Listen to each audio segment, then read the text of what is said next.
Pada video sebelumnya kita telah membahas tentang perkembangbiakan secara vegetatif dan generatif pada tumbuhan.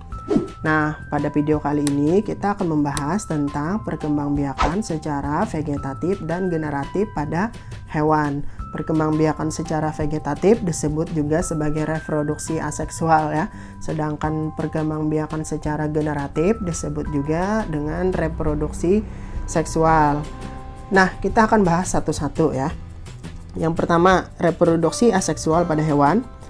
Perkembangbiakan vegetatif atau reproduksi aseksual pada hewan itu terjadi tanpa melalui proses pembuahan dan hanya melibatkan satu induk.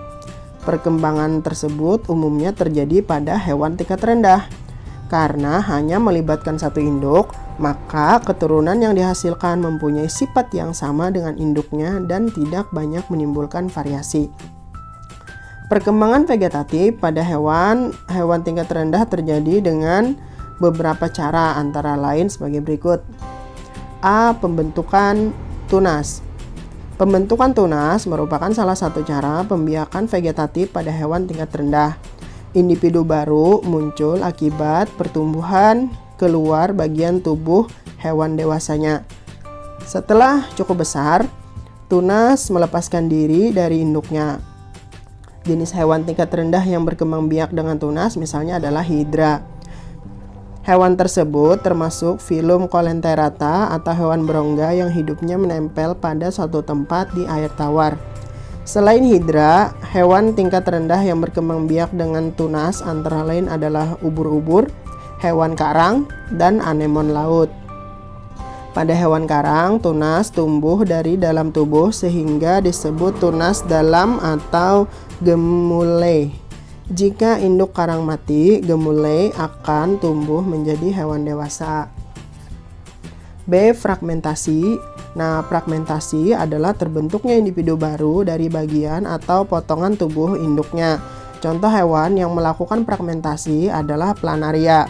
Hewan tersebut mempunyai daya regenerasi yang sangat tinggi, sehingga jika tubuhnya dipotong menjadi beberapa bagian, potongan-potongan tersebut akan segera membentuk individu baru yang sama dengan induknya.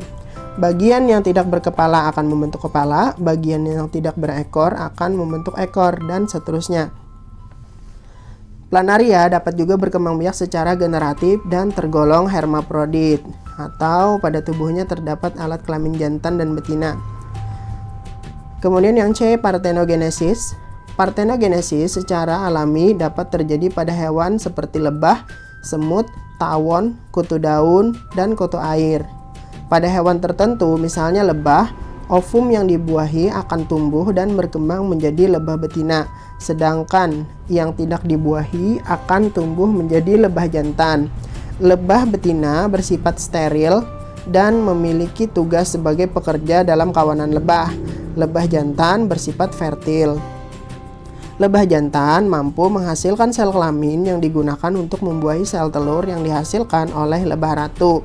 Lebah ratu adalah lebah yang menghasilkan telur-telur yang menjadi lebah betina dan lebah jantan. Selain lebah, kutu daun dan kutu air juga dapat bereproduksi dengan cara partenogenesis. Kutu daun betina dan kutu air betina dapat terus-menerus bertelur. Telur yang dihasilkan akan berkembang dan menetas menjadi kutu betina tanpa didahului proses fertilisasi. Meski demikian, fertilisasi tetap diperlukan untuk menghasilkan individu baru setelah beberapa generasi kutu mengalami partenogenesis. Nah, kemudian yang kedua adalah reproduksi seksual pada hewan. Perkembangbiakan generatif atau disebut juga perkembangbiakan seksual yaitu terbentuknya individu baru yang didahului oleh peristiwa pembuahan atau peleburan sel kelamin jantan dan sel kelamin betina. Menurut tempat terjadinya, pembuahan dibedakan menjadi dua, yaitu pembuahan luar atau fertilisasi eksternal dan pembuahan dalam atau fertilisasi internal. Pembuahan luar adalah peristiwa peleburan antara sel kelamin jantan dan sel kelamin betina yang berlangsung di luar tubuh induk betina. Pembuahan tersebut biasanya terjadi pada hewan yang hidup di air, misalnya ikan dan katak. Pembuahan dalam adalah peristiwa peleburan antara sel kelamin jantan dan sel kelamin betina yang berlangsung di dalam tubuh induk betina. Pada peristiwa tersebut, kemungkinan terjadinya pembuahan sangat besar, sehingga sel telur yang dihasilkan sedikit.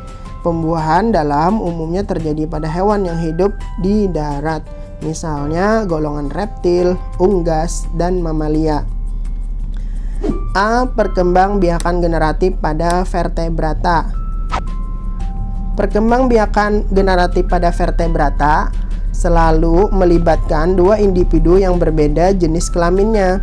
Setiap jenis individu vertebrata lazimnya hanya mempunyai satu kelamin, jantan atau betina. Oleh karena itu disebut berkelamin terpisah atau gonokoristik. Perkembangbiakan pada hewan bertulang belakang atau vertebrata dapat dibedakan menjadi 3 macam, yaitu ovipar atau bertelur. Contohnya adalah pada unggas seperti ayam, burung, dan sebagainya. Ikan juga bisa. Kemudian vivipar. Vivipar ini beranak. Misalnya beranak itu pada kambing, sapi, kuda, gajah, dan lain-lain. Kemudian ovovivipar. Nah, ovovivipar ini artinya adalah bertelur dan beranak. Ini terjadi pada beberapa jenis reptil seperti ular dan kadal. B. Perkembangbiakan generatif pada avertebrata. 1. Perkembangbiakan generatif pada protozoa. Protozoa atau hewan bersel satu dapat melakukan perkembangbiakan secara generatif, yaitu dengan konjugasi. Contoh hewan bersel satu yang melakukan konjugasi adalah Paramecium. Konjugasi yaitu perkawinan antara dua individu yang tidak jelas jenis kelaminnya. Konjugasi Paramecium ditandai dengan bersatunya dua sel untuk saling bertukar inti. Setiap sel mempunyai inti besar dan inti kecil. Setelah saling bertukar inti kecil, masing-masing sel terpisah dan mengalami pembelahan biner.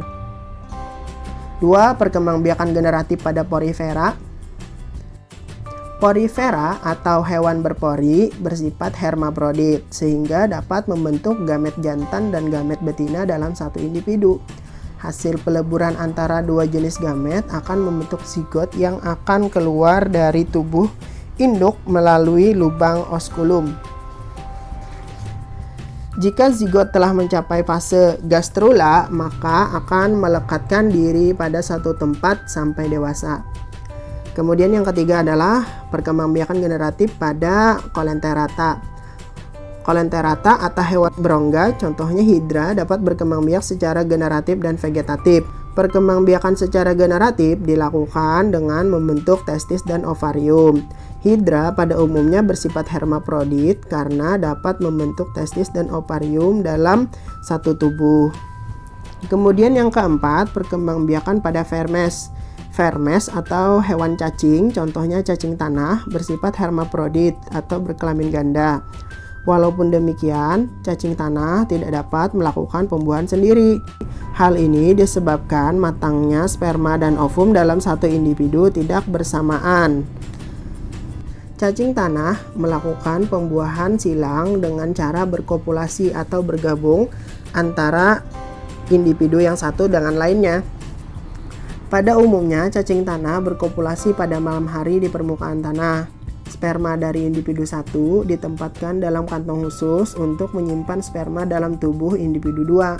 Demikian pula sebaliknya. Jadi, jika ovum terlepas dari ovarium dan melewati kantong sperma tersebut, maka akan dibuahi oleh sperma.